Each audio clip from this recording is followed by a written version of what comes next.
I'm back, DJ Caleb, the DJ 101 blog. It's the DJ 101. And with the DJ 101 blog, we give you the basics on DJing. That's what it's about. That's what it is. And without further ado, I'm going to continue my lesson and talk to you about needles. Now, what is a needle? A lot of people think a needle is something that you thread clothes with. Well, when you're dealing with turntables and dealing with DJing, they have this little magnetic thing called a needle that allows the record to play.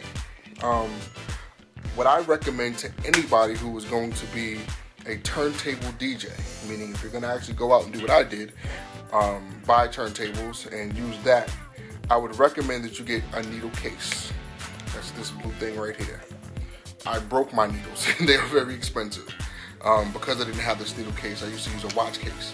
That really doesn't work, so don't be cheap because you'll pay for it. Buy a needle case, it's about $20, $40, maybe $50 for a needle case. It is worth it, trust me. I have ironically, two different needles that I DJ with. I wouldn't recommend that because your sound is never going to sound the same. On one record, it might have a little bit more highs, lows, whatever the case may be, and it's just not going to sound the same. You're not going to be able to match the sound. I'm an engineer, so I figured out how to match the sound because I've been doing this for a while. The first needle I have is my Stanton 500. I've had this needle for over 10 years. Since I started DJing, I've had this needle. I never got rid of it. I actually just changed what's called the stylus at the last party that I had. So when I switch to camera views, I'll show you the different components of the needle, why I turn it the way that I turned it, and actually what it does. If you've ever seen record, I don't know how many of you have seen record players. It's 2011 now, so if you're young watching this, you're probably like, what's a record? You have no idea. So I'll show you some of that, and I'll show you how to put it on the turntable and how everything works. All right. Once again, DJ Caleb and the DJ 101 blog. DJ 101. Alright, welcome back, DJ Caleb on the DJ 101 blog. That's the DJ 101 blog, the being the definite article, me being the DJ, and this being the beginning course 101. This is my needle I showed you guys before. I actually went and got a light so you can see more detail. It's a Stanton 500K. Let's see here. Let's break it down. This part, which is the metal piece, is called the head shell.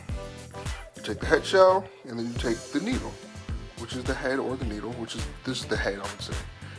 And you put it on the head shell. This has weights on it because you want it to be a little bit top heavy. And I actually lean it this way because I do a lot of cutting and scratching.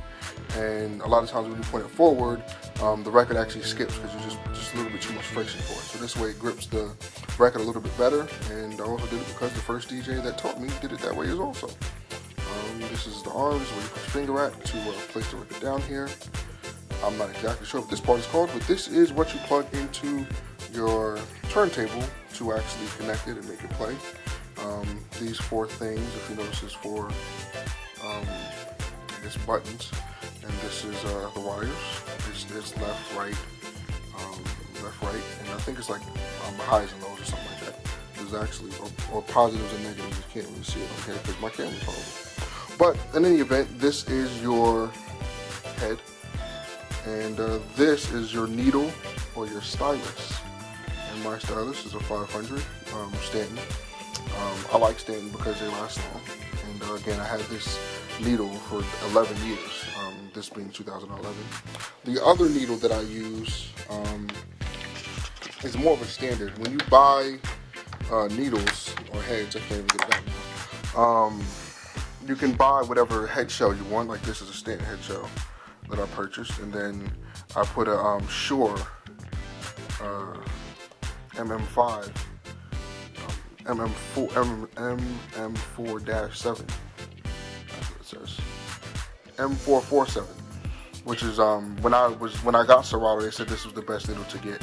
I didn't like it at first because it was very, very, very sensitive, and I am rough with my equipment, so it broke on me a couple of times, and I had to buy a couple of new needles. But then again, I was not carrying it in a needle case. So again, this is your head. Pretty typical, just like this one, just different model and different make. Same four prongs on the side, same head shell, same arm. It's your head, same counterbalance weights. Their weights just look different. Actually, no, this one doesn't have weights on it, just the screws. I just screw the head shell in. Again, I turned mine to a 45-degree angle so that I can catch the record. Actually, no, this one isn't turned. It used to be turned. but I guess my screws got loose, so it's straight now. But it's on a little bit of an angle. And then I have the stylus that comes with it. It has a little logo. You can't see it, but it says Shure on it. Tons and different type of needles. It's off-tone, Stanton, Shures. You can spend anywhere between $40 to $200 to $500 on needles, depending on what you're looking for and what you're trying to do with it. Some needles are specifically geared or based on the type of music that you're playing. So for example, if you're playing like disco music, not disco, techno music, you do a lot more blending than you do cutting. So those needles are more geared towards the sound that you're getting. Whereas if you're doing a lot of cutting, the ones that I have, which are the M44-7s, are more geared towards cutting and scratching. Even though they give you an overall good sound, they're supposed to be a little bit more durable to handle the friction and things like that. It won't bounce all around the record. Also, with your counterbalance weight, which is this right here, you're going to need that, because that's what actually determines how hard or heavy the needle is going to be on the record. And sometimes if it's too light, it'll skip a lot, and you won't get as smooth of a sound. If it's too heavy, whenever you're cutting, it'll sound too harsh.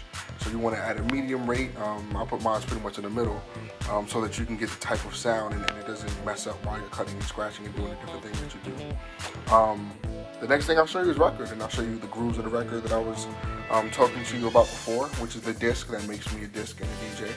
Again, disc and DJ. Disc is because that's what I'm playing. The record and jockey is because I'm actually manipulating the sounds. I pray I'm not talking too fast. I have a problem with that. But this is my first vlog, and I'm still a little bit nervous. This is only my second day, even though I've done a lot. I've been up for God knows how long trying to figure out how to download this from my phone. So I figured it out, so now you get to see it. Alright? DJ Caleb, the DJ 101 blog.